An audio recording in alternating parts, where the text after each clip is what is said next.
Assalamualaikum warahmatullahi wabarakatuh. Innal hamdalillah nahmaduhu wa nasta'inuhu wa nastaghfiruh wa na'udzu billahi min shururi anfusina wa sayyiati a'malina.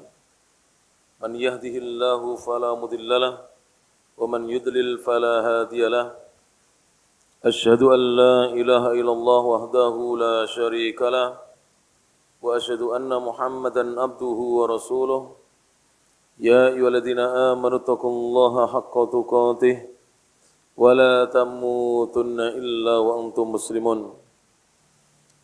يا أيها الناس اتقوا ربكم الذي خلقكم من نفس واحدة وخلق منها زوجها وبث منهما رجالا كثيرا ونساء واتقوا الله الذي تساءلون به والأرحام إن الله كان عليكم رقيبا يا أيها الذين آمنوا اتقوا الله وقولوا قولا سديدا يصلح لكم أعمالكم ويغفر لكم ذنوبكم ومن يطع الله ورسوله فقد فاز فوزا عظيما أما بعد فإن أصدق الحديث كتاب الله وخير الهدى هدى محمد صلى الله عليه وعلى آله وسلم وشر الأمور محدثاتها فإن كل محدثة بدعة وكل بدعة ضلالة وكل ضلالة في النار.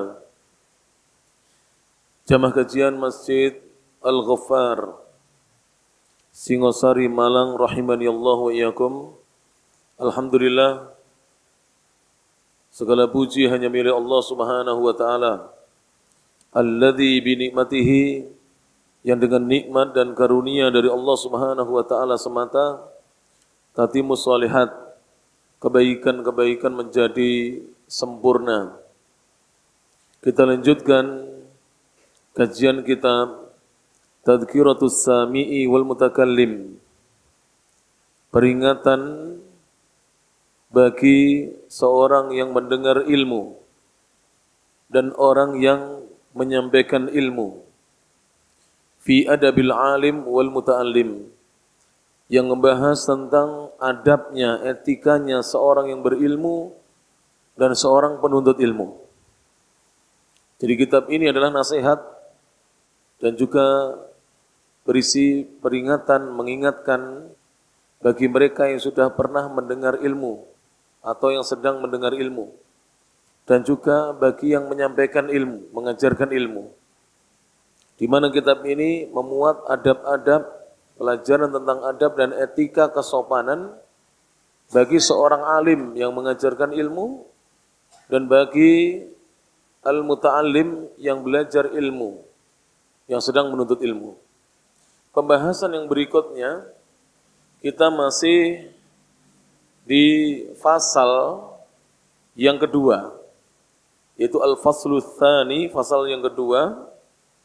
Judulnya adalah fi adabihi, tentang adab-adabnya penuntut ilmu, ma'a syaikhihi, ketika dia bersama gurunya, wa qudwatihi, dan ketika dia bersama panutannya atau uswahnya, teladannya, wa ma yajibu alaihi, dan apa saja yang wajib atas diri seorang penuntut ilmu, min azimi hurmatihi, yang wajib dia tunaikan dari agungnya kehormatan seorang guru.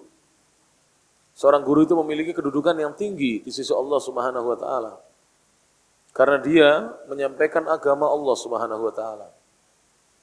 Maka penuntut ilmu, jika dia memuliakan gurunya, sekalipun gurunya lebih muda umurnya, sekalipun gurunya di bawah dia kedudukannya, sekalipun gurunya orang yang tidak memiliki harta, yang tak berharta, dia diwajibkan untuk memuliakan gurunya, agar Allah memberikan anugerah ilmu kepadanya.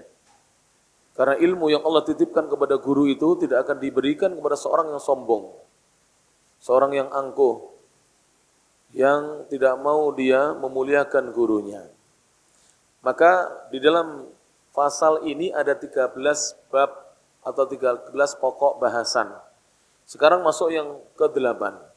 Ats-tsaminu yang ke-8 disebutkan di sini oleh Al-Imam Ibnu Jama'ah rahimahullahu taala, an yajlisa, hendaknya seorang penuntut ilmu itu duduk. Hendaknya dia duduk baina yaday syekh, duduk di depan atau di hadapan gurunya. Jadi ketika dia duduk di depan gurunya, jilsatal adabi, dengan duduk yang penuh adab, duduk yang penuh dengan etika kesopanan. Kama yajlisus sabiyu, sebagaimana seorang anak kecil dia duduk baina yadail mukri'i, di hadapan guru yang mengajarkan Al-Quran kepadanya. Jadi ini termasuk adab yang indah sekali jamaah sekalian rahmati Allah Subhanahu wa taala, ketika seorang penuntut ilmu, jamaah pengajian, murid atau santri, dia duduk di depan gurunya dengan duduk yang penuh adab, kesopanan, yang penuh dengan etika. Sebagaimana duduknya anak kecil ketika belajar Al-Quran, belajar membaca Al-Quran kepada guru Al-Qurannya, kepada yang membacakan Al-Quran kepadanya, atau membacakan pelajaran-pelajaran yang lain kepadanya. Atau duduknya mutarabbian, boleh dengan duduk bersila. Jadi bersila ini termasuk duduk yang penuh adab. Duduk bersila. Bitawadhu'in, dengan penuh tawadhu'. Wa khudu'in, dan duduk yang penuh dengan apa? Khudu'. Khudu' itu ketundukan. Tidak ada di sana perasaan apa? Sombong. Duduk yang penuh dengan perasaan rendah hati, bukan perasaan tinggi hati atau sombong. Itu khudu'. Wa sukunin, dan duduk dengan tenang. Duduknya dengan tenang. Wa khusyu'in, dan duduk dengan penuh kekhusyuan. Itulah adabnya penuntut ilmu. Masya Allah para jamaah. Dan bisa diketahui ya, seorang yang ketika menuntut ilmu, duduknya dengan cara demikian ini, subhanallah, dia dicurahi ilmu, dikarunia ilmu lebih banyak dibandingkan mereka-mereka yang duduknya tidak ada adab kepada gurunya. Sebenarnya guru itu jangan dilihat orangnya, tampan tidaknya, atau kalau ustadzah cantik tidaknya. Jangan dilihat kekayaannya, kaya atau miskin, tidak dilihat itunya. Jangan dilihat kendaraannya, jangan dilihat pakaiannya. Ada beberapa guru kita hampir setiap ngajar seperti tidak berganti-ganti bajunya. Ya mungkin selesai dicuci, disetrika, dipakai kembali. Tidak boleh kita memandang seorang itu memuliakan orang karena pakaiannya, tidak boleh. Dia memuliakan gurunya, ustadznya, ustadzahnya, kiainya karena ilmu yang dititipkan oleh Allah kepada gurunya. Agar dia dicurai ilmu oleh Allah Subhanahu wa taala. Dikaruniai ilmu oleh Allah Subhanahu wa taala. Masyaallah nasihat ini ya. Kitab ini luar biasa dalamnya. Dan ini pelajaran adab yang memang seharusnya yang banyak ngaji kitab ini harusnya para ustadz dan ustadzah. Baik yang mengajar di TPQ, di madrasah, mulai dari ibtidaiyah, mutawassithah atau tsanawiyah kalau di Indonesia, kemudian madrasah al-aliyah atau tsanawiyah kalau di negeri Timur Tengah, itu hendaknya duduk dengan penuh apa? Adab. Kepada siapa? Kepada gurunya. Diajarkan demikian. Kemudian wa yusghi ila syekhi nadhiran ilaihi. Kemudian wa yusghi, dan hendaknya seorang penuntut ilmu itu ketika belajar dia memperhatikan, yusghi. Dia memperhatikan. Kalau kita biasanya memperhatikan dengan seksama, memperhatikan dengan baik dan sungguh-sungguh. Ila syekhi, kepada syekhnya, nadhiran ilaihi, seraya dia memandang kepada gurunya. Dia pandang gurunya, dia lihat gurunya. Jadi dia mendengarkan dengan seksama, seraya dia apa? Melihat kepada gurunya. Ini termasuk penghormatan. Mohon maaf para jemaah yang rahmati Allah Subhanahu wa taala. Kalau panjenengan misalnya ya, ada tamu bertamu kepada panjenengan. Kemudian dia ini bicara dengan panjenengan tanpa melihat pada panjenengan. Lihat sana. Terus putih kabaripun. Itu kira-kira penuh adab atau tidak? Tidak. Begitulah para jemaah. Padahal seorang guru itu harus lebih dimuliakan dibandingkan tamu. Guru lebih dimuliakan dibandingkan tamu. Bahkan para ulama salaf itu mereka memuliakan guru, ada yang memuliakannya sebanding dengan pemuliaannya kepada orang tuanya sendiri. Sebagian salaf lebih memuliakan gurunya dibandingkan kepada orang tuanya. Ditanya oleh muridnya, "Wahai Syekh, kenapa engkau lebih memuliakan gurumu, syekhmu dibandingkan kepada orang tuamu?" Katanya begini, kalau orang tua itu adalah orang tua biologis yang hanya memberikan jaminan kehidupan kita di dunia saja. Kebahagiaannya itu kalau orang tua masih peduli dengan kita, memberi nafkah kita, membesarkan kita, menyekolahkan kita. Tapi kalau syekh gurumu menjamin untukmu kebahagiaan dunia akhirat, memberikan pelajaran-pelajaran supaya kamu bisa merasakan kebahagiaan dan dunia dan akhirat. Maka ibaratnya ya para jemaah, seorang syekh atau guru itu orang tua rohani, kata para ulama, orang tua rohani, bapak rohani, karena dia yang menyiramkan ilmu-ilmu, dia yang mengajarkan ilmu. Kalau orang tua kita kandung itu orang tua jasmani, biologis, yang menyebabkan kita lahir ke alam dunia ini. Maka kedua orang tua ini harus dihormati. Kadang-kadang mohon maaf, saya tidak ingin menyinggung siapa-siapa. Beberapa dari kita selisih umurnya, usianya dengan ibunya hanya 15 tahun. Ibunya menikah, umur 14, 15 tahun melahirkan dirinya. Jadi sangat apa? Selisihnya sangat sedikit. Kelihatan seperti kakak adik, tapi tidak boleh kita merendahkan ibu kita. Walaupun ibu kita masih muda. Ada sebagian yang kalau bicara, ya Allah, tidak membedakan antara dia bicara dengan putranya, atau dia bicara dengan temannya, dengan bicara dengan ibunya atau orang tuanya. Harus dibedakan para jemaah. Mari kita belajar adab. Setelah itu bedakanlah bagaimana cara kita bicara dengan guru-guru kita. Walaupun guru kita masih muda usianya dibandingkan kita. Karena Allah titipkan ilmu agama kepada mereka. Untuk kita bisa mendapatkan siraman rohani dari ilmu-ilmu yang Allah titipkan kepada mereka, guru-guru kita. Dan sebagian salaf sampai mengatakan begini. Ini sebagai nasihat ya buat kita, agar kita jangan mengumbar aibnya guru. Jangan merendahkan guru. Jangan menganggap sedikit ilmunya guru. Jangan mencaci dan menghina guru. Kenapa? Para ulama mengatakan, luhumul ulama'i, dagingnya para ulama ahli ilmu agama Islam, masmumatun, beracun. Karena ungkapan ini bukan hadis ini ungkapan para ulama salaf. Luhumul ulama'i, dagingnya para ulama ahli ilmu agama Islam, itu masmumatun, beracun. Gara-gara ungkapan ini, saya sering membaca fatwanya Syekh Abdul Aziz bin Baz. Ini semua insya Allah yang sudah biasa ngaji kenal. Syekh Abdul Aziz bin Abdullah bin Baz rahimahullah ta'ala. Seorang ulama senior dari kerajaan Saudi Arabia, sudah meninggal sekitar lebih dari 20 tahun yang lalu.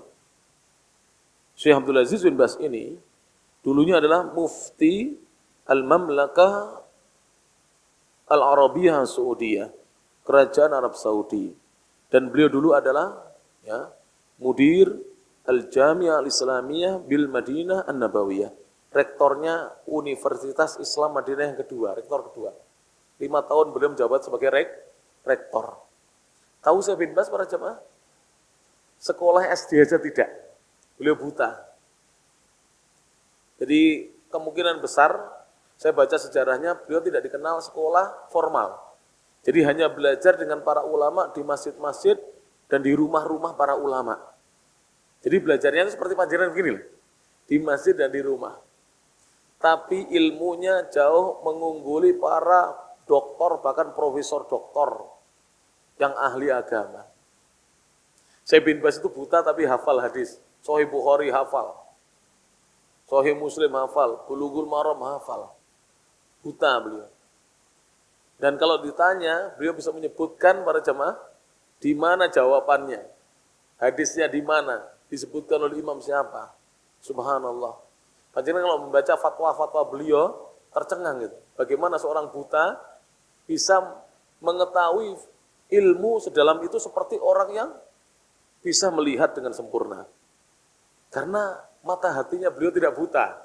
Sebagian dari kita kaum muslimin, matanya melihat, mata hatinya apa? Buta atau dibutakan oleh Allah Subhanahu wa taala dari ilmu agama. Beliau ini walaupun tidak pernah sekolah mengenyam pendidikan formal, tapi beliau menjadi rektor, kedudukannya di atas guru besar. Semua profesor doktor itu segan dengan beliau, tidak berani. Bahkan apabila beliau ada, tidak ada yang berani berbicara. Salah satu guru besar Al-Jami'ah Al-Malik bin Su'ud di kota Riyadh, yaitu Syekh Abdul Aziz bin Abdullah bin Abdurrahman Ar-Rajihi. Ini guru besar di sana. Dan beliau adalah salah satu guru kami yang mulia. Hafizahullah Ta'ala. Itu belajar dengan Syekh bin Baz 20 tahun. Belajar dengan Syekh bin Baz berapa? 20 tahun. Setelah 20 tahun belajar, beliau dipanggil oleh gurunya Syekh bin Baz rahimahullah ta'ala. Abdul Aziz Ar-Rajihi, ta'al kemari. Kamu sekarang sudah waktunya mengajar ya Abdul Aziz. Syekh Abdul Aziz ini sekarang usianya sudah mendekati 90, guru saya. Kamu sudah waktunya ngajar. Kamu sekarang silahkan mengajar. Tidak usah hadir lagi di majelisku. Jadi sudah tidak boleh lagi hadir di majelis, suruh mengajar. Apa kata Syekh Ar-Rajihi? Saya tidak akan mengajar selama Syekh bin Baz masih mengajar. Akhirnya beliau menunggu Syekh bin Baz wafat baru berani mengajar. Subhanallah. Menunggu sampai gurunya wafat baru berani mengajar. Padahal belajar dan gurunya bukan hanya Syekh bin Baz, ini salah satu gurunya yang 20 tahun lamanya beliau melazimi gurunya, mendatangi majelis gurunya. Dari Syekh bin Baz itu sering khataman di Saudi, khataman Sahih Bukhari, Sahih Muslim, kitab-kitab hadis. Selain beliau mengajar tafsir, mengajar kitab tauhid, beliau punya para jamaah komentar atas Fathul Bari. Fathul Bari kitab yang berjilid-jilid, ada 15 jilid, dikomentari oleh beliau. Dan beliau mengajar Fathul Bari. Subhanallah. Demikian ini saya sampaikan kepada para jamaah ya, agar kita ini memahami bagaimana ulama-ulama kita. Apa tentang kisahnya Syekh bin Baz ini? Syekh bin Baz, kalau dilapori, Syekh, ada seorang Syekh mengatakan demikian atau memiliki akidah demikian. Bagaimana ya Syekh? Maka Syekh bin Baz mengatakan, saya tulis surat ini, tolong disampaikan kepada Syekh tersebut. Ditulis kepada yang terhormat Syekh Fulan, bahwa Anda mengatakan kalimat seperti ini. Kalimat Anda ini, ucapan Anda ini menyelisih Al-Quran dan Sunnah seperti ini. Apa hikmahnya? Walaupun orang alim yang salah itu jelas-jelas salah, dan ucapannya bertentangan dengan Al-Quran dan Sunnah, beliau tidak merendahkan orang alim tersebut. Padahal orang alim yang salah itu kalau di zaman ini sudah dicaci maki oleh orang. Kalau di zaman ini sudah dicaci maki, dibully. Syekh bin Baz tidak demikian. Beliau takut ya jamaah. Beliau takut apabila Allah Subhanahu wa taala murka. Sekarang naudzubillah, kesalahan seorang alim walaupun satu saja kesalahannya sudah menyebabkan kita membenci dia, seakan-akan orang alim itu yang pernah jadi guru kita bertahun-tahun tidak punya kebaikan sama sekali. Dan kita belum pernah menasihati dia. Yang ada adalah mengomentari dia, menggibah dia, membicarakan aibnya dia. Tapi Syekh bin Baz berani menasihati.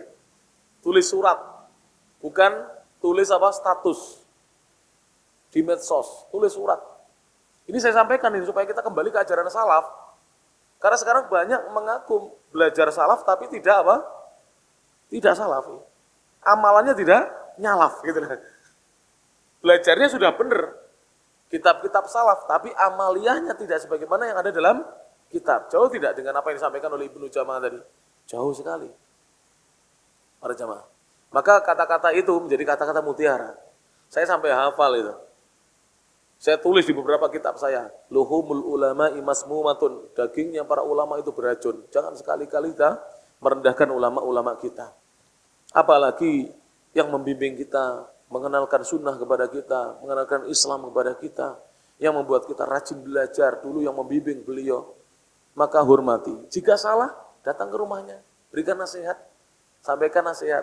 Dan terkadang para jamaah, orang alim itu, jika ditanya dengan pertanyaan yang isinya nasihat, orang alim itu ternasihati. Misalnya, mohon maaf, panjenengan mendapati guru panjenengan ada satu penyimpangan. Contoh penyimpangan yang misalkan, sering tidak sholat subuh berjamaah. Guru panjenengan, guru tahsin atau guru bahasa Arab atau guru apalah, belajar panjenengan kepadanya. Jangan langsung ditahdir.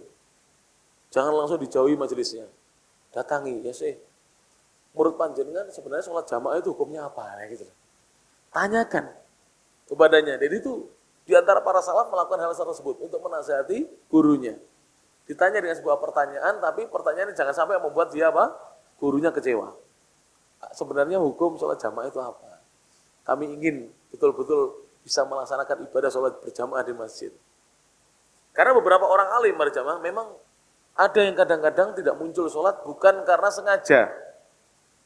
Kadang-kadang belum datang, kita yang belum tahu, padahal belum ada di rumah, masih di luar kota. Kadang-kadang baru pulang dari luar kota jam 3 pagi, Pak. Baru istirahat sebentar, masih mengantuk. Sedangkan orang yang mengantuk tidak boleh dulu melaksanakan sholat, sampai kantuknya hilang. Jadi kita harus memberikan udzur, tapi di zaman ini tidak.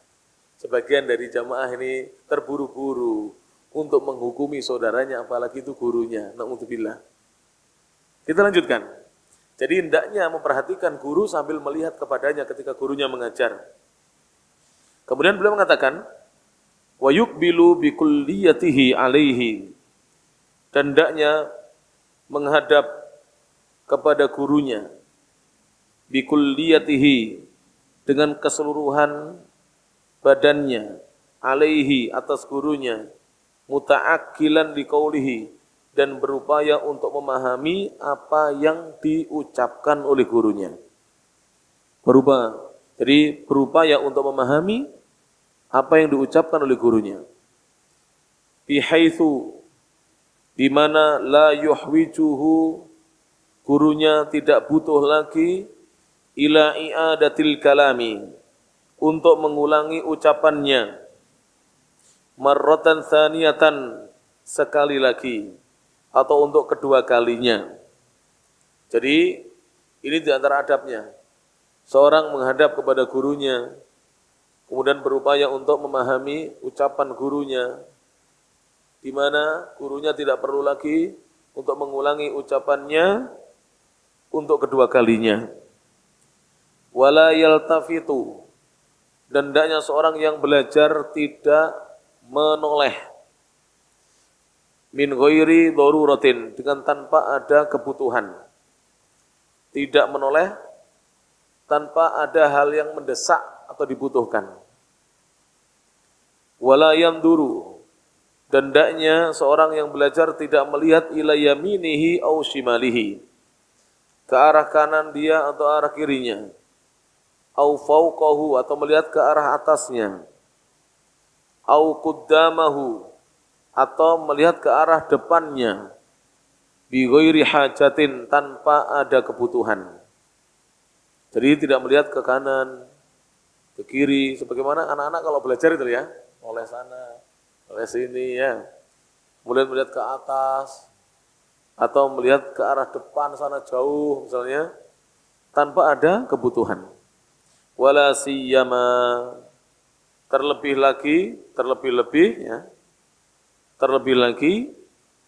inda bahthihi lahu, ketika gurunya mencari dirinya. Jadi ketika gurunya mencari dirinya, au inda kalamihi, atau ketika gurunya berbicara ma'ahu bersamanya. Jadi kalau gurunya mencari dirinya, jangan pura-pura tidak dengar kalau dipanggil gurunya. Dan juga ketika gurunya berbicara dengannya.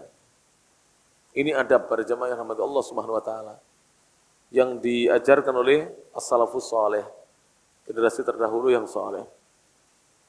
Wala falayan bagi, maka tidak selayaknya, tidak sepantasnya an yandura seorang penuntut ilmu atau murid melihat illa kecuali ilaihi, melihat kepada gurunya atau syekhnya.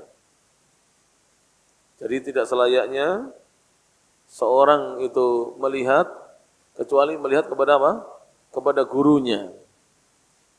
Wala yattariba lidajjatin, dan janganlah seorang itu dia terpengaruh lidajjatin dengan kegaduhan atau suara teriakan, yasma'uha yang dia mendengarnya, au yaltafitu ilaiha atau dia menoleh kepada suara yang membuat gaduh. Jadi sampai demikian itu para salaf dahulu mengajarkan kepada kita.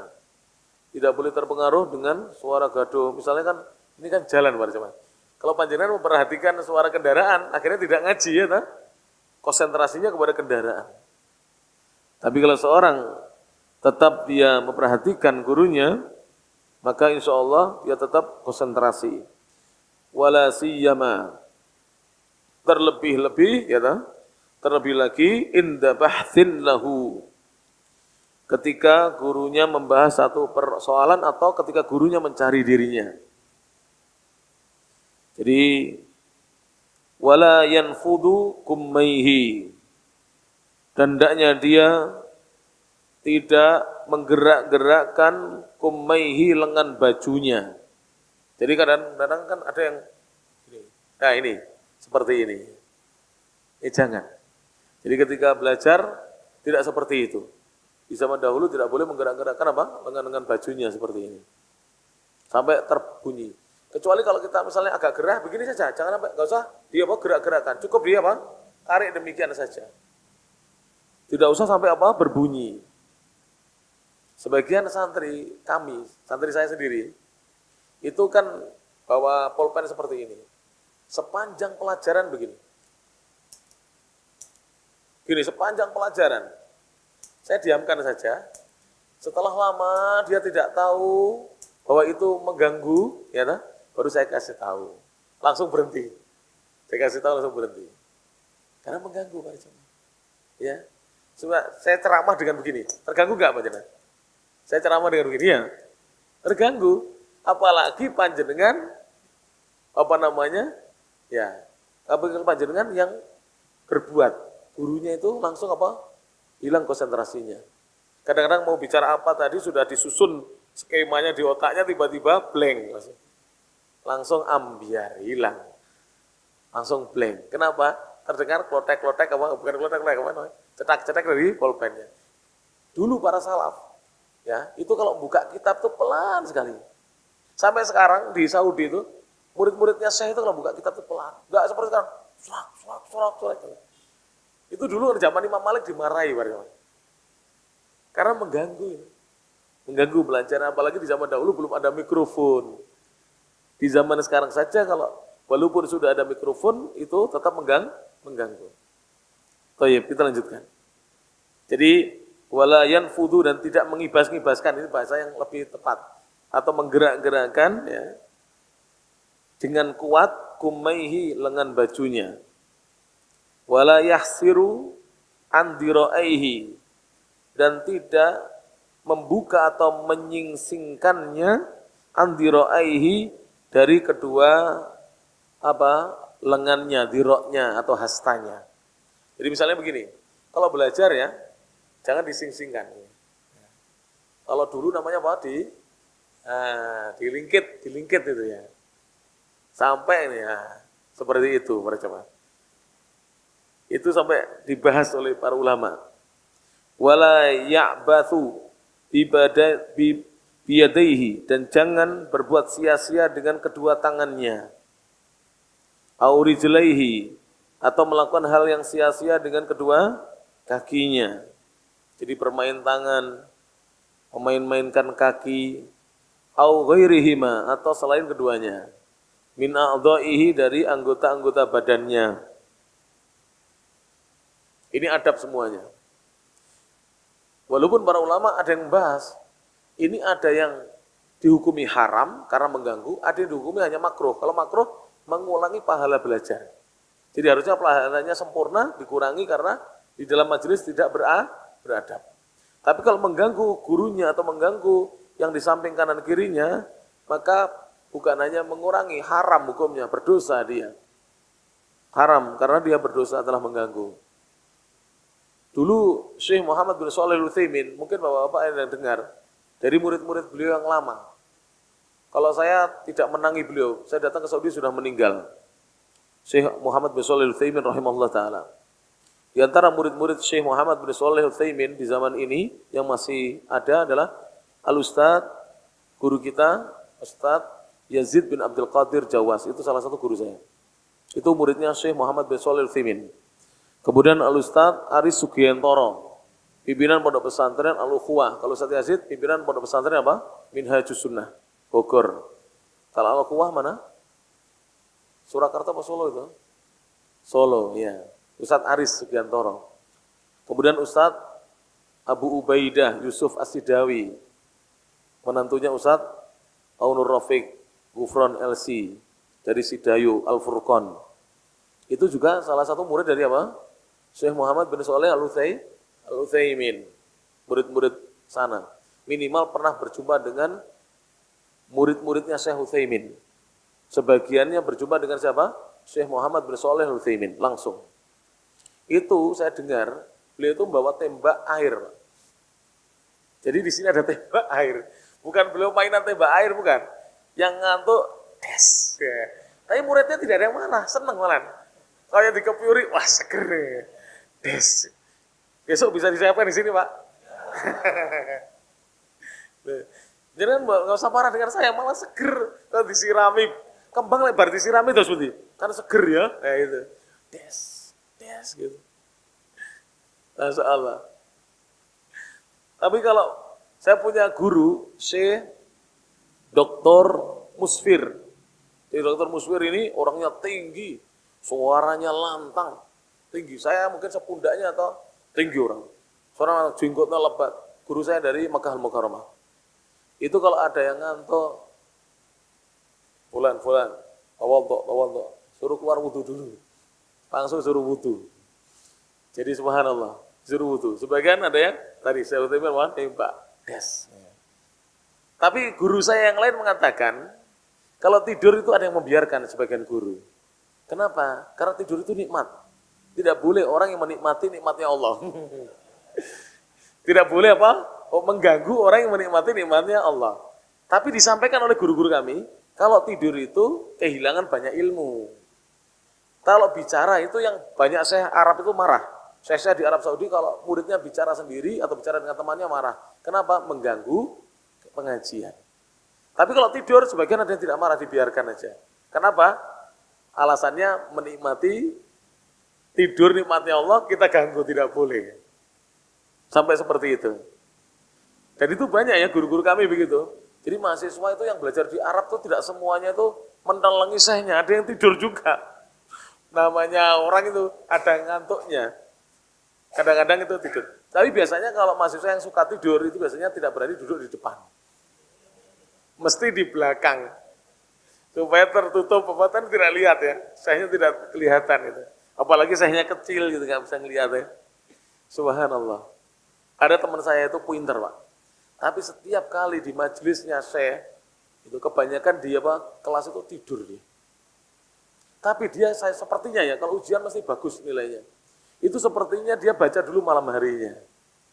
Jadi di majelisnya saya kalau tidak disuruh baca itu tidur. Tapi saya Arab itu, rata-rata guru-guru kami di Mekah, itu supaya kita tidak tidur suruh baca gantian. Jadi seperti ini ya, yang baca bukan sayanya dulu, muridnya dulu. Baca Pak, baca, saya jelaskan. Baca. Jadi tidak ada yang tidur karena kena giliran nanti. Sampai belakang kena giliran itu. Seperti itu, Masya Allah. Ya cara mengajar guru itu macam-macam. Yang jelas guru tidak ingin muridnya tidak mendapatkan faidah. Tidak ada guru itu yang benci dengan muridnya. Guru itu mesti sayang dengan muridnya, hanya saja pengungkapan kasih sayangnya berbeda. Ada yang suruh wudu, gitu. Ada suruh berdiri wudu, ada yang ditembak air, yang gitu. Cara mengungkapannya berbeda-beda. Baik, kita lanjutkan. Jadi tidak boleh kita memainkan tangan kita, kaki kita, atau selainnya dari anggota badan ketika sedang belajar. Wala yada'u yadahu, dan hendaknya seorang tidak meletakkan tangannya ala lihyatihi, di jenggotnya. Maksudnya begini, jadi saya ngajar dia gini, ngelus jenggotnya ini. Ini biasanya ngelamun Pak, bener ya? Walaupun kita yang ngerungok ini, ngelamun ini. Ya enggak? Kan ini kan pekerjaan orang ngelamun Pak, bener enggak? Itu menurut para salaf tidak boleh loh. Kalau saya tidak mengapa, saya tidak marah Pak, enggak marah. Karena sebagian ulama sekarang itu kalau ngajar juga begini, sambil megang jenggotnya. Sebagian ulama. Tapi megang jenggotnya sendiri, maksudnya apa namanya, syekhnya bukan muridnya ya, syekhnya. Makanya saya tidak menyinggung kalau ada jamaah mungkin pegang-pegang jenggot, tapi menurut ibnu jamaah hal itu kurang beradab. Menurut ibnu jamaah kurang beradab. Wala famihi, atau memegang mulutnya, jadi mainkan mulut, pegang-pegang mulut. Ada orang kan suka pegang mulutnya sendiri gitu. Au ya'bathu, atau berbuat sia-sia biha, dengan tangannya fi anfihi, pada hidungnya. Apa itu? Ngupil. Jadi ngaji harus ngupil. Jadi seperti ini. Mencari harta karun. Kan ada gitu. Ngaji seperti itu. Au yastakhriju biha, atau mengeluarkan dengan tangannya minhu, dari hidungnya. Syai'an, sesuatu. Kalau kita upil, kalau bahasa Indonesianya apa? Apa upil itu bahasa Indonesianya apa? Bukan, yang kering enggak? Ya kotoran hidung lah begitu ya. Upil itu kotoran hidung. Jadi kalau ngaji, sedang ngaji, usahakan begitu. Tapi kalau panjenengan pas gatal ya, begini aja, tutupi gini. Sama seperti mengambil apa? Sisa makanan, ditutupi begini. Jadi jangan di depan saya gini-gini. Seperti ini. Jadi apa? Sisa makannya diambil, ditunjukkan giginya ke saya. Oleh barsikatan. Lek ora. Jadi kurang adab. Baik. Hanya saja para ulama itu tadi ya, sikapnya berbeda-beda. Tapi intinya, kalau ada guru kita yang mungkin agak tegas, jangan kita ambil hati. Maksudnya apa? Jangan kita apa? Masukkan hati. Jangan kita baper. Karena inginnya syekh itu kita memperhatikan pelajaran dengan baik, atau guru kita menginginkan kita memperhatikan pelajaran dengan baik. Wala yaftahu fahu, dan jangan ketika belajar membuka mulutnya. Apa? Ngowoh. Membuka mulut. Nah, tidak boleh. Wala yaqra'u sinnahu, dan tidak pula ya membuat berbunyi sinnahu, giginya. Apa itu? Gini, krek. Nah, sini. Gini. Yaqra'u sebenarnya mengetuk-ngetukkan. Jadi memukul-mukulkan giginya satu dengan yang lain. Ada kan orang kadang main gigi krek. Ya. Seperti itu. Wala yadribul ardo, dan jangan dia memukul lantai atau tanah. Kalau zaman dulu tanah, di sini disebut ardo itu tanah. Kalau kita sekarang lantai. Jangan dia memukul-mukul apa? Lantai. Jadi dia memukul-mukul lantai. Birahatihi, dengan kakinya. Ya, kalau bahasa Jawa gedru-gedru begitu kan. Kan itu mengganggu. Au yahuttu 'alaiha, atau dia menggaris di tanah. Kalau dulu tanah ya, sekarang tidak ada. Bi asabihi, dengan jarinya. Jadi gambar-gambar di tanah. Ini tanda ngelamun ini. Kita ngelamun. Ada sebagian murid saya para jemaah, itu saya perhatikan aja. Kayaknya dia ini memiliki jiwa seni. Jadi kalau diterangkan tuh gambar di buku tulisnya. Gambar ropo, perahu, gambar tembak, gambar apa gitu. Jadi saya perhatikan anak ini, punya jiwa seni anak ini. Tapi kalau pelajaran masuk tidak ada masalah. Masalahnya dia perhatian ke gambar, pelajaran tidak masuk gitu. Jadi tangannya itu gambar. Jadi bukunya tulis itu penuh apa? Gambar-gambar. Masya Allah, ada yang demikian murid-murid kita. Jadi saya sudah membahas ini, ternyata ada, sekarang ini ada. Ada yang seperti itu. Wala yusabbiku biyadaihi, dan hendaknya dia tidak menjalin kedua tangannya. Bagaimana? Gini. Seperti ini. Bisa dilihat ya, prakteknya seperti ini. Jadi ketika belajar di depan guru, jangan seperti ini, melakukan seperti ini. Namanya yusabbik, seperti ini. Jadi tangannya seperti ini. Tidak, jangan demikian. Ya, demikian. Dan ini adalah adab-adab yang diajarkan oleh para ulama terdahulu, para ulama salaf. Insya Allah ya, dengan tidak kita tidak lakukan hal-hal tersebut yang merupakan kekurangan dalam belajar, insya Allah ilmu yang kita dapatkan lebih banyak dibandingkan seandainya kita melakukan hal-hal tersebut. Au ya'bathu, atau jangan berbuat sia-sia, bi azrarihi, dengan kancing-kancing bajunya. Jadi ada yang kadang-kadang ambil ngaji, pegang-pegang kancing, seperti ini ya. Seperti ini tidak diperkenankan oleh Al-Imam Ibnu Jamaah, termasuk hal yang kurang beretika di depan gurunya. Kemudian beliau mengatakan, wala yastanidu bihadrati syaihi ila haitin, dan janganlah bersandar di hadapan gurunya ke tembok. Kalau panjenengan mboten ana, saya bukan Ibnu Jamaah. Tapi Ibnu Jamaah ini ulama besar loh ya, ulama besar. Jadi kalau nggak capek, sebaiknya tidak bersandar. Tapi kalau capek ya tidak masalah. Kan semua itu sesuai dengan kadarnya, ya kan? Kadarnya. Wong sholat saja kalau tidak mampu berdiri suruh duduk begitu. Ini tadi normalnya. Normalnya apa? Ya apa ya? Standar SOP-nya begini belajar itu. SOP-nya belajar itu tidak bersandar. Sebab sekarang jangan bersandar nih. Kalau tak ngajar ini, jamaah sekalian rahmatullah. Itu kan terkesan sombong ya. Padahal ustadz itu kan punya ilmu, tapi saya nggak boleh sombong. Jadi panjenengan itu kan kelihatan, ya kan? Kelihatan. Tapi kalau saya begini, nah, iya kan? Subhanallah, tidak bersandar.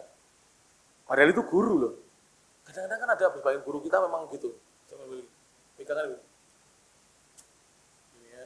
Ya, saya mengatakan itu kurang beradab sebagai guru. Nanti mengajari muridnya seperti itu nantinya, ya kan? Ini Ibnu Jamaah loh Pak, bukan ini. Jadi tidak bersandar ke tembok. Au mihoddatin, atau tidak bersandar ke bantal. Ini orang Arab Pak. Orang Arab itu biasanya, itu kalau di masjid-masjidnya mereka itu ada bantal kotak. Bantal kotak itu. Itu biasanya di majelisnya mereka. Jadi mereka kalau duduk-duduk itu mesti bersandar begini, sambil ngopi-ngopi gitu. Tapi kalau di majelis ilmu, mereka tidak ada yang begitu. Jadi sandarannya dibiarkan. Nanti kalau sudah sehnya selesai, baru mereka sandar-sandaran lagi. Sambil istirahat, ngopi-ngopi. Tapi kalau sedang sehnya mengajar, mereka tegap biasanya. Tidak ada yang apa? Bersandar. Atau darabizina, atau bersandar pada pagar-pagar yang ada pada tangga. Apa maksudnya? Kadang-kadang beberapa masjid itu ada tangga ke atas. Kemudian ada pagarnya. Ada pagarnya. Jadi beberapa penuntut ilmu itu cari sandaran ke pagarnya tersebut. Ini juga dihindari. Au yaj'alu yadahu 'alaiha, atau menjadikan tangannya ada pagar pada pagar itu. Jadi gocelan pagar gini sambil ini ya. Nah, seperti itu. Tidak demikian. Kan orang yang menuntut ilmu itu macam-macam gayanya itu ada ya. Macam-macam gayanya, caranya. Tapi ini kita dididik oleh Al-Imam Ibnu Jamaah supaya kita memiliki apa? Adab. Agar kita memiliki adab. Wala yu'ti syaikha, dan jangan dia memberikan kepada syekhnya janbahu, lambungnya. Ini. Memberikan kepada syekhnya lambungnya. Au dhahrahu, atau punggungnya. Jadi panjenengan misalnya ngaji menghadap sana, Pak. Tetapi itu kok ada menghadap sana itu. Di belakang itu coba lihat. Oh, cermin. Itu loh yang ada menghadap sana itu. Di belakang itu. Jadi memberikan punggungnya kepada syekhnya. Wala ya'tamidu ala yadihi, dan jangan bersandar kepada tangannya, ila waraihi, begini. Gini loh ya. Tangannya diarahkan ke belakang, apa namanya itu? Coba dipraktekkan salah satu. Nah, seperti itu. Nah, seperti itu. Ya. Nah, kalau sebentar terus hilangkan lagi nggak apa-apa. Kalau untuk saya nggak apa-apa, Pak. Insya Allah saya memaklumi ya. Nah. Tapi kalau Ibnu Jamaah datang ke sini jangan. Maksudnya ulama sekelas beliau jangan, ya toh? Sebab kalau guru tidak ridho itu menyebabkan ilmu kita kurang berkah. Biasanya tidak bermanfaat, gampang lupa kita dengan ilmunya. Karena guru tidak ridho para jemaah, rahmati Allah Ta'ala. Makanya kita dapatkan, mohon maaf ya, ada dulu santri atau penuntut ilmu yang cerdas. Tapi ketika di waktunya dia harusnya mengajar, ternyata dia tidak bisa mengajar. Ilmunya banyak yang hilang. Tapi santri yang dulu kurang cerdas, karena hormatnya kepada gurunya, dia menjadi ustadz besar, kiai besar. Banyak itu contohnya. Banyak. Bahkan saya diberitahu oleh ustadz-ustadz. Cuman ustadz-ustadz tidak mau membocorkan namanya, karena di sisi satu ada pujian atau kebaikan, di sisi lain ada semacam ghibah. Padahal sebenarnya tidak ghibah. Jadi ada ustadz, itu di Madinah tidak lulus. Kuliah di Universitas Madinah, di DO, tahu DO? Dikeluarkan. Karena di sana kurang pinter.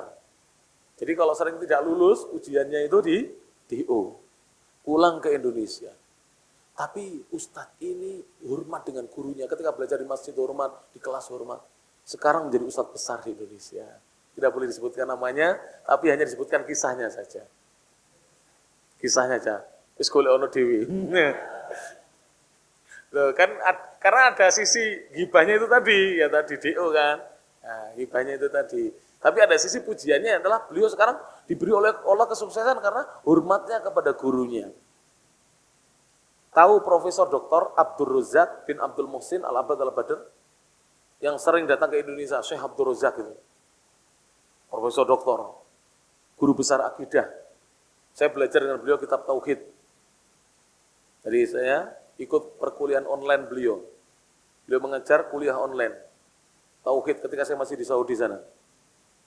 Beliau ini, itu setiap ayahandanya keluar dari Masjid Nabawi, itu sebelum beliau mengajar. Ketika beliau masih belajar. Itu senantiasa beliau mengambilkan sepatu atau sandalnya Syekh Abdul Muhsin ayahandanya dan dipasangkan di kakinya. Bahkan itu katanya ada yang pernah lihat setelah beliau sudah jadi syekh pun demikian. Jadi dengan gurunya, kebetulan gurunya adalah ayahnya sendiri. Dan saya yakin kepada guru yang lain begitu beliau. Subhanallah. Dan ada beberapa santri itu begitu Pak. Sandal saya sering ditatakan sandal saya itu. Jadi tahu-tahu sandal saya itu rapi, saya siap untuk pakai itu. Itu sekedar begitu Pak, diberkahi ilmunya oleh Allah Subhanahu wa taala. Luar biasa ini. Jadi ilmu ini memang rahasia ilahi ya. Seperti kematian itu juga rahasia ilahi, tidak ada yang tahu. Ilmu juga demikian.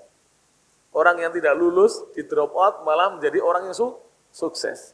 Yang lulus malah tenggelam karena dunia, naudzubillah min dzalik. Maka perlu ya kita menghormati guru kita akan diberkahi oleh Allah Subhanahu wa taala. Au janbihi atau meletakkan tangannya pada lambungnya. Jadi malangkrik ngaji orang. Malangkrik, tahu ya? Meletakkan pada lambungnya, jambihi, malangkrik namanya. Wala yukthiru kalamahu. Dan janganlah seorang penuntut ilmu banyak berbicara kepada gurunya min ghairi hajatin tanpa dibutuhkan. Maksudnya dibutuhkan apa? Seperti bertanya. Dia mau konsultasi, dia mau sharing dengan gurunya, dia mau memberikan info kepada gurunya. Tapi kalau sekedar ngobrol sebaiknya jangan terlalu banyak bicara dengan gurunya. Kenapa? Panjenengan tahu guru itu waktunya apa? Padat. Waktunya padat, secukupnya saja. Bahkan sebagian dari salaf itu kalau mau bicara dengan gurunya menyampaikan begini, ya Syekh, apakah diperkenankan saya menyampaikan sesuatu? Kalau saya bisa, baru dia mau bicara. Dan itu Masya Allah diamalkan oleh sebagian jamaah kita di zaman ini. Mau telepon saya ya, SMS dulu, WA. Ustadz bisa saya telepon? Oh bisa silakan, Masya Allah. Itu berarti mengamalkan apa yang dilakukan oleh para salaf dahulu. Karena kadang-kadang guru itu bukan tidak mau ditelepon, waktunya tidak tepat. Saya sering Pak, ditelepon ketika sedang mengajar. Kan orang kadang-kadang tidak tahu jadwal kita Pak. Saya sedang mengajar, apalagi di live begini, ditelepon. Kalau saya mengajar santri bisa sebentar ya, saya terima telepon, nggak ada masalah. Tapi kalau di live begini, maksudnya telepon-teleponan dulu. Nah, maka hendaknya kita memahami kondisi guru kita. Kalau mau bicara, sebaiknya kita minta waktu untuk bicara. Jika diizinkan untuk bicara, maka kita bicara. wala yahki, dan tidak bercerita kepada gurunya, ma yudhiku minhu, sesuatu yang bisa membuat tertawa gurunya. Ini dalam pandangan salaf tidak boleh ini. Jadi apa ya? Cerita lucu di depan gurunya supaya gurunya tertawa. Saya tidak tahu apa sebabnya. Wallahu a'lam bishawab. Apa sebabnya? Tapi beliau mengatakan tidak boleh menceritakan sesuatu yang gurunya tertawa disebabkan ceritanya itu. Au ma fihi, atau yang di dalam ceritanya itu ada bada'ah, cerita yang jelek, cerita yang tidak baik. Jadi jangan sampai ya, cerita-cerita yang isinya kekejian, itu bada'ah. Cerita yang jelek, cerita yang tidak baik, yang isinya kekejian. Sampai demikian ini. Jadi santri tidak menceritakan hal-hal yang tidak baik kepada gurunya. Dan ini pernah saya baca juga di tulisan para ulama yang lain, ya. Bukan hanya guru ya, orang tua itu jangan kita ceritakan jeleknya kita, Pak. Atau apa ya, kekurangan kita. Kita kan sering kali gitu, yang kita ceritakan apa yang kurang dari kita. Nanti orang tua mikir, harusnya kan apa? Apa kebaikan yang kita sudah dapatkan dari Allah itu yang kita ceritakan. Misalnya, Pak, alhamdulillah Pak, ini gaji saya hari ini per hari ini naik ya. Tapi kan jarang kita cerita itu. Kenapa? Wadilek dijalui. Kan begitu kebanyakan kita. Alhamdulillah Pak, saya ada pesanan nasi bungkus 500 bungkus. Itu jarang yang cerita kebaikannya. Ceritanya begini, pulau rugi Pak, pulau rugi Bu, supaya dibantu. Itu sebenarnya dalam pandangan agama tidak boleh. Menceritakan hal-hal yang tidak baik kepada orang tua dan guru itu tidak boleh. Karena guru itu seperti orang tua, mikir Pak. Ustadz, kalau ini dihapus itu yang mikir itu Ustadz. Iya, caranya bisa membantu uang ini, mesti gitu. Mikir, akhirnya ngajar tuh akhirnya tidak fokus. Tidak fokus itu. Itu menurut Ibnu Jamaah tidak boleh. Kalau menurut saya, dilihat kondisinya. Tapi saya tetap tidak berani membantah ulama besar sekelas Ibnu Jamaah. Sudah kita ikuti aja. Kita ikuti. Sebaiknya para jamaah, kalau kita punya musibah, mendapatkan hal yang tidak baik, kita adukan kepada Allah Ta'ala saja. Karena makhluk tidak bisa menyelesaikan masalah kita. Itu yang terbaik. Mungkin begitu jawabannya kalau ditanya, kenapa sih nggak boleh? Adukan kepada Allah. Jangan mengadu kepada makhluk. Apalagi yang kamu adui orang tua dan guru, mesti mikir orang tua dan guru itu. Benar para jamaah. Ustadz kalau jamaahnya ada apa itu mikir tuh. Walaupun ustadznya nggak punya duit itu mikir. Mikir bagaimana menyelesaikan masalahnya jamaah itu. Iya para jamaah, benar. Santrinya bagaimana itu sudah mau mikir. Suatu hari para jamaah, salah satu santri kami itu ditangkap polisi. Sepeda motornya ditahan. Karena dia diduga menabrak seorang anak kecil. Saya dipanggil sebagai pimpinan pesantren. Datang Pak ke kantor polisi, ke Polsek. Ketemu, saya lupa apakah dengan Kapolsek atau anggota kepolisian yang lain. Saya tanya perihalnya, ternyata alhamdulillah santri kita tidak nabrak. Jadi anak kecil mau nyebrang melihat ada motornya santri kita, dia balik arah tibo jatuh karena kaget. Jadi belum tertabrak, saksinya banyak. Masyarakat menyaksikan tidak ditabrak kok, dia balik arah jatuh sendiri. Karena dia kaget ada motor yang lewat. Akhirnya apa? Awalnya dimintai uang, alhamdulillah saya lobi-lobi, kemudian ya pun sampun Gus, jas toko dermawan. Ya. Alhamdulillah dibawa pulang tanpa ada uang. Itu Ustadz pasti mikir, nggak mungkin dibiarkan Mas urusan dewe, tidak mungkin. Pasti kita akan turut campur tangan. Walaupun itu bukan anak kita, tapi santri itulah sebagai anak yang dititipkan kepada kita. Seperti anak kita sendiri, anak asuh kita para jamaah.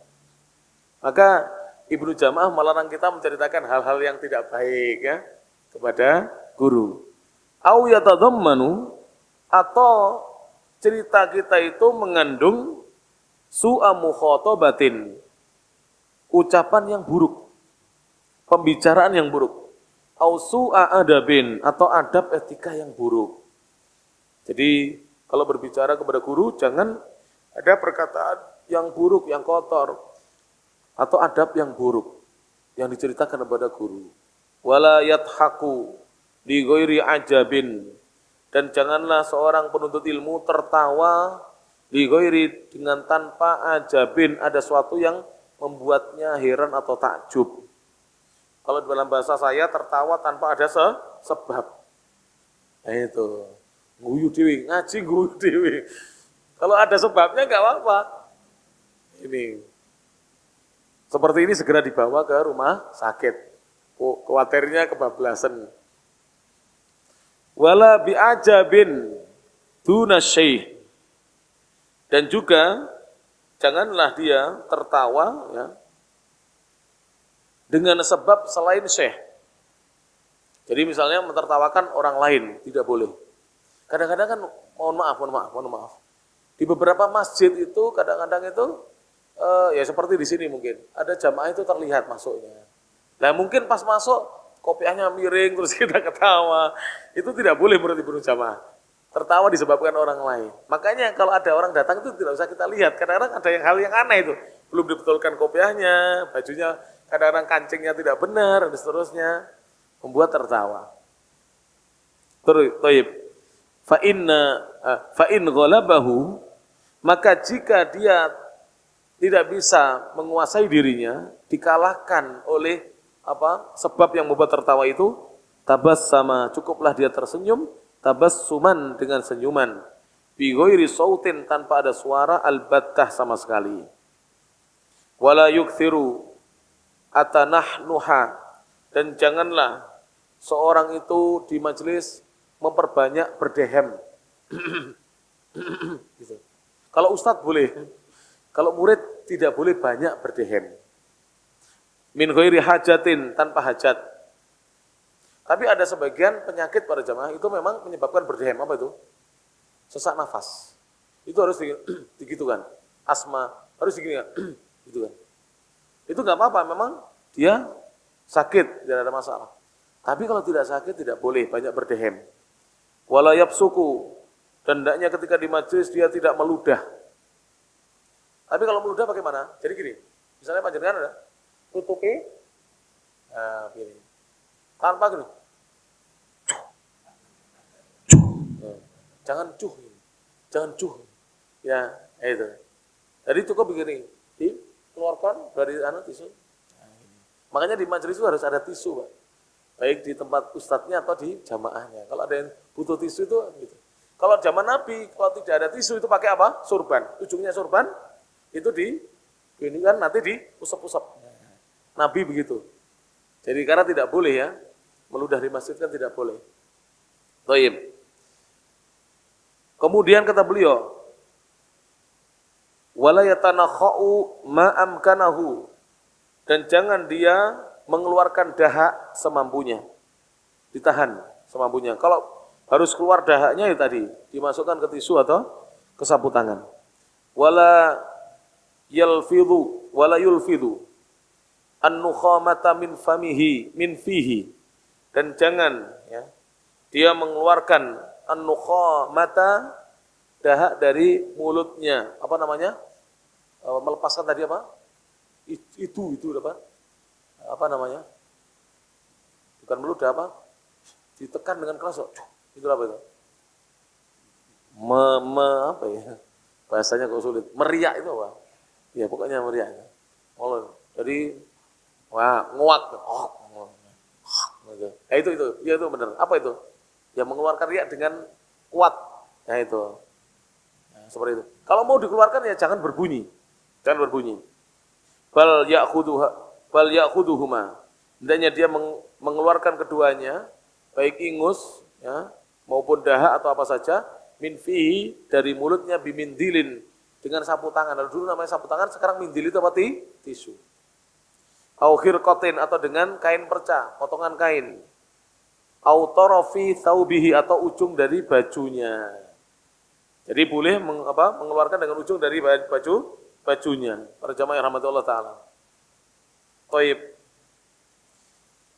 Wa yata'ahadu, dan hendaknya dia menjaga taghtiyata aqdamihi, tetap tertutupnya kaki-kakinya. Wa irkha'a thiyabihi, dan tetap dijulurkannya baju-bajunya, jadi tidak diangkat apa ke atas bajunya. Kadang-kadang kan ketika duduk itu baju kita ketarik ke atas lah. Nah, dibetulkan, Pak. Dibetulkan maksudnya jubahnya, sarungnya agak ditutupkan, jangan sampai terbuka betisnya seperti itu. Kadang-kadang kita nggak sengaja. Wasukuna badanihi, dan dia menjaga tenangnya badannya, inda bahthihi, ketika syekhnya membahas satu persoalan, au mudzakaratihi, atau syekhnya dia sedang mengulang-ulang pelajaran. Wa idza atasa, apabila dia bersin itu apa? Wahing, khafadha sautahu, hendaknya dia merendahkan suaranya. Jangan bersin dengan suara yang apa? Dikeraskan. Wajeng. Jangan begitu. Harusnya apa? Ditahan, suaranya direndahkan. Judahu, semampu dirinya, sesuai dengan kemampuan dirinya. Wasatara wajahu, dan ketika bersin dia menutupi wajahnya. Jadi dia tutupi wajahnya. Bimindilin, dengan sapu tangan atau tisu, au nahwihi, atau yang semacamnya. Jadi ditutupi. Wa idza tatha'aba, apabila menguap, kan orang bisa menguap juga kan di majelis, satarafahu, hendaknya dia menutupi mulutnya. Kalau orang awam bagaimana? Buka, seperti mulutnya begini orang awam kalau menguap. Kalau kita ahlu sunnah bagaimana? Ditutupi dan ditahan. Dalam hadis, ditahan dan ditutupi. Ba'da raddihi, setelah dia menahannya, juhdahu, semaksimal mungkin, semampu dirinya, sebisa mungkin. Jadi menutupi mulutnya ketika menguap dengan menahan sebisa mungkin, semampu dirinya. Wa an aliyin, dan dari Ali radhiyallahu anhu qol, semoga Allah taala meridhai beliau berkata, Ali berkata, min haqqil alimi, termasuk haknya seorang alim adalah alaika, atas dirimu. Pertama, kasih nomor ya, haknya seorang alim atas dirimu. Berarti kalau haknya guru itu adalah kewajiban siapa? Murid, kewajiban jamaah, kewajiban santri. Apa itu yang pertama? Antusallima alal qaumi amatan, mengucapkan salam kepada orang yang hadir di majelis itu secara umum, secara keseluruhan.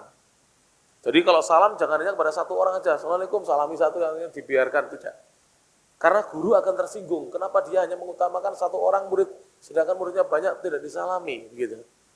Jadi kalau kita masuk majelis, salam kita untuk semuanya. Assalamualaikum, gitu. Kalau tidak sempat nyalami yang sana, ya sudah.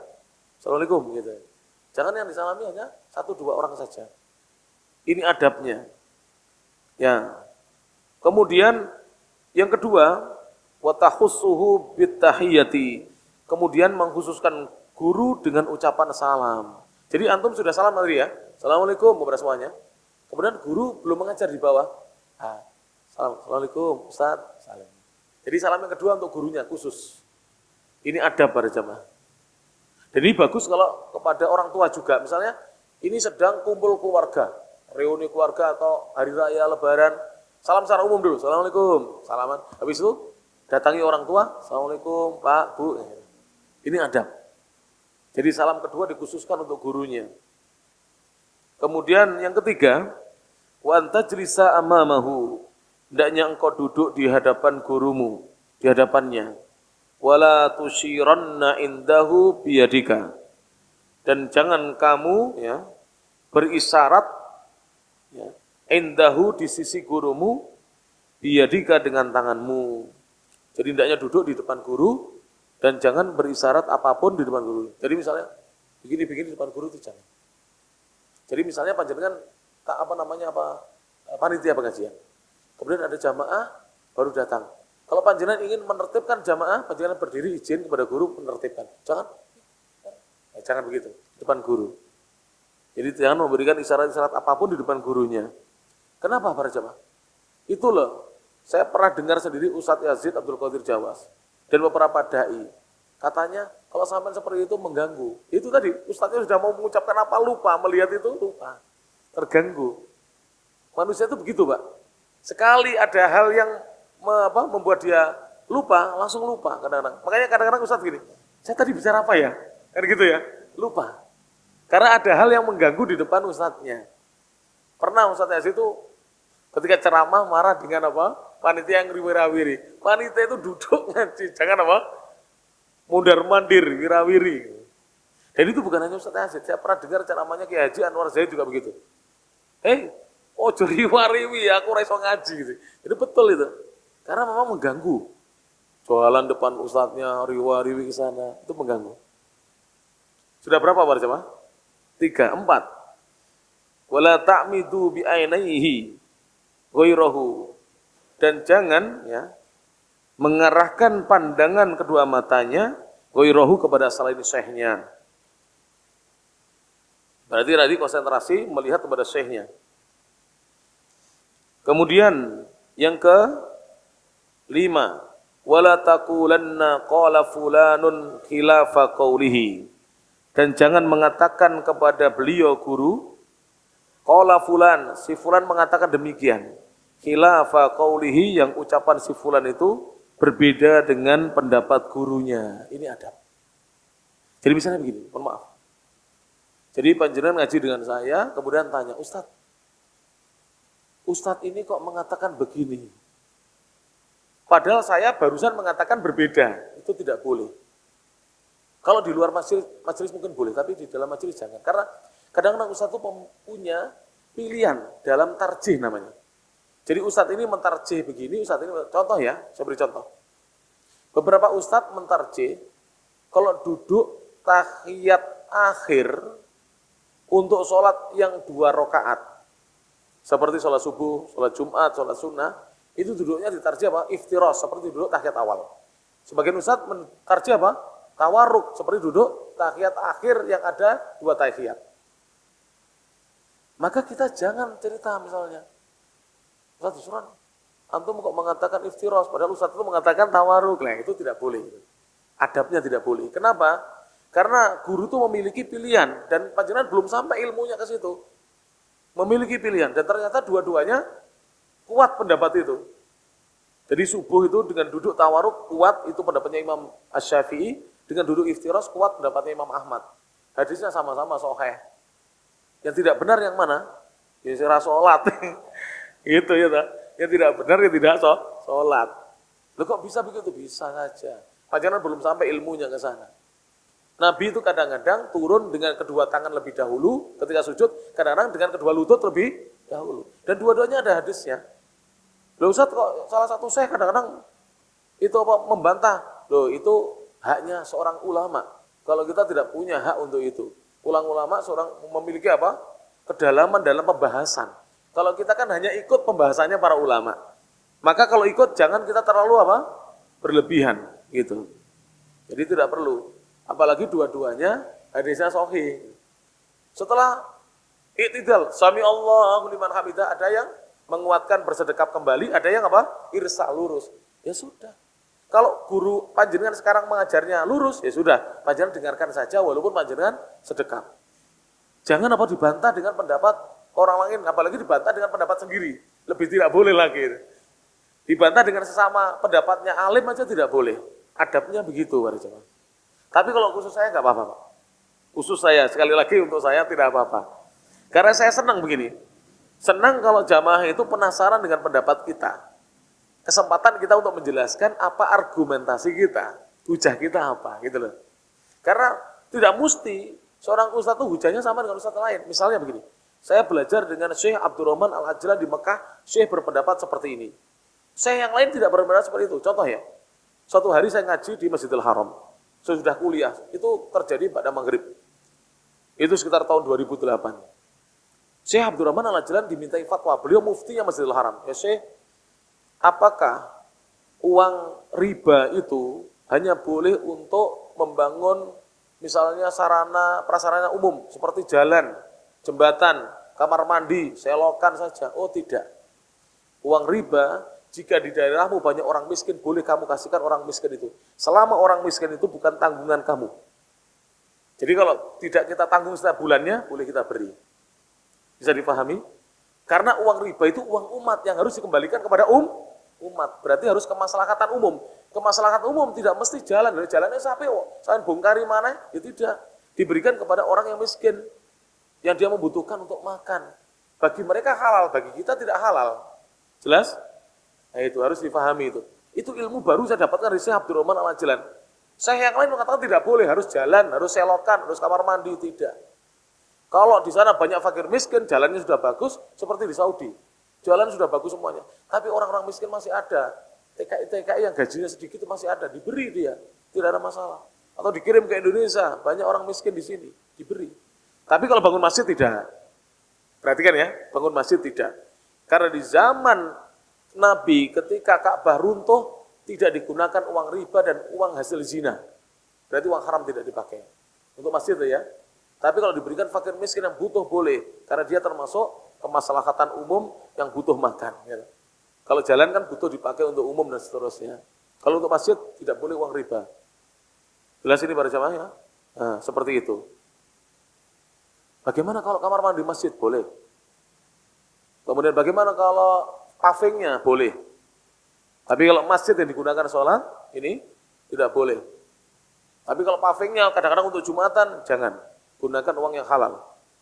Tapi kalau pavingnya hanya untuk parkir, boleh. Jelas ini uang-uang riba itu. Loh kadang-kadang uang riba itu besar. Ada sebuah pesantren yang pernah dapat 75 juta, Pak. Bisa untuk paving pesantren itu. Sehingga tidak lagi kalau hujan menggenang airnya. Ini uang-uang riba. Bisa dipahami? Jelas para jamaah yang rahmati Allah Subhanahu wa taala. Ini sudah berapa tadi? 5, cukup di sini loh. Sudah capek saya. Loh, nggih. Kula jujur mohon ya. Karena saya tadi malam berangkat jam 8. Sampai di Malang setengah 3 pagi. 6,5 jam. Macet di Ngantang, karnaval sound system. Bener. Jadi saya macet di Ngantang itu. Saya di Ngantang masuk jam 9 lebih sedikit gitu. Sampai jam 12 baru keluar dari Kambang. Macet hampir 3 jam di situ. Nggak bisa jalan. Setengah jam tuh mobil statis, stagnan, nggak bisa jalan. Bukan ribuan lagi baru jamaah. Jadi jamaah pengajian nggak ada apa-apanya. Sedikit kali. Ribuan orang, ribuan mobil, motor, subhanallah. Tapi kita tidak heran, Pak. Karena memang disebutkan dalam Al-Quran, orang yang banyak bersyukur itu sedikit. Wa qalilum min ibadiyas syakur. Tapi jangan dihina. Doakan mereka agar dapat hidayah. Mesaknil. Mau datang azab bagaimana? Waktu dangdung musik datang azab bagaimana para jamaah? Yang dirahmati Allah Ta'ala. Jadi sudah banyak adab yang turun di negeri kita, tapi tidak membuat orang itu menyesali perbuatannya dan sadar. Maka doakan supaya mereka dapat hidayah. Doakan seperti doanya Rasulullah SAW. Allah mahdi qaumi fa innahum la ya'lamun. Ya Allah berilah hidayah kepada kaumku, sungguhnya mereka adalah kaum yang belum mengetahui ilmu. Allah mahdi qaumi fa innahum la ya'lamun. Demikian bisa disampaikan, masih panjang ya. Jadi saya masih istirahat 1 jam tadi malam, Pak. Sudah harus ngisi pengajian. Jadi agak ngantuk, tapi alhamdulillah masih bisa ngisi di sini. Cuma suaranya kelihatan kan, kurang tidur, alhamdulillah. Alhamdulillah. Makanya Mas Ozi tidak live, Pak. Capek beliau, kasihan ya. Ya main ini capek loh, Pak. Main apa? Kopling itu coba apa? Masya Allah. Kenapa? Karena gini ya jalannya. Pas gini macet, Pak. Jalan Preso Ngantang itu kiri jalan ada Koramil, terus atas sedikit lagi ada kiri jalan ada Indomaret, kanan jalan patung Sudirman, nah itu. Dari situ sampai Kambang. Ya, dari sebelum itu bukan itu. Belum itu. Subhanallah. Ya, 3 jam. Tapi alhamdulillah, qadarullah masa'afa'al, ya. Alhamdulillah di tengah kemacetan malah kita menghatamkan surat-surat Al-Quran. Ya, dengarkan murotal aja ya, bisa khatam surat-surat Al-Quran. Alhamdulillah. Di balik musibah ada kebaikan. Ya. Jadi kalau orang muslim itu ya macet ya gak usah miso-miso. Kalau panjenengan bawa mobil ya dengarkan murotal. Kalau pakai motor mampir warung mbak garwane, mangan-mangan dhisik, jar-jarian gitu. Gitu aja orang muslim itu gampang aja. Gak usah ngomong-ngomong, gak usah bahkan doakan mudah-mudahan dapat hidayah. Kasihan loh para jemaah. Kasihan para jemaah. Bayangkan itu datang itu dari arah Jombang untuk acara itu, Pak. Bahkan tadi pagi di Al-Mu'minun Jalan Mahakam 29 Malang ada jamaah kita yang cerita kalau ada karnaval di Gondang Legi itu malah karnavalnya 24 jam katanya. Jam 9 pagi sampai 9 pagi lagi baru selesai. Dan saya sering menemui itu di jalan, Pak, karena saya itu orang embongan, jadi tiap hari di jalan ya. Jadi makanya saya kalau berangkat tidak berani mepet, Pak. Jadi malam sudah berangkat. Pernah dulu saya berangkat sebelum subuh tidak bisa, Pak. Kalau ada macet-macet itu tidak bisa. Demikian bisa disampaikan, mudah-mudahan bermanfaat. Mekaten ingkang saged dipun aturake, mugi-mugi manfaat ilmu ingkang dipun kaji wonten kesempatan enjang menika dados ilmu ingkang bermanfaat. Kula matur nuwun dumateng takmir masjid atau musala Al-Ghaffar Singosari Malang ingkang sampun paring panggenan lan wekdal dumateng kula lan panjenengan sami ngaos ilmu-ilmu agama Islam dan ugi matur nuwun menawi wonten pasugatan hidangan mugi-mugi ingkang sedekah hidangan kalau mau pikantuk pahala saking ngarsanipun Allah Subhanahu wa taala kanthi sak saenipun pahala lan ugi kula matur kula nyuwun ngapunten menawi wonten kirang langkungipun ingkang kula matur dumateng jamaah sekalian ingkang dipun rahmati Allah Subhanahu wa taala. Mekaten subhanakallahumma bihamdik asyhadu an la ilaha illa anta astaghfiruka wa atubu ilaik wa akhiru da'wana alhamdulillahi rabbil alamin. Assalamualaikum warahmatullahi wabarakatuh.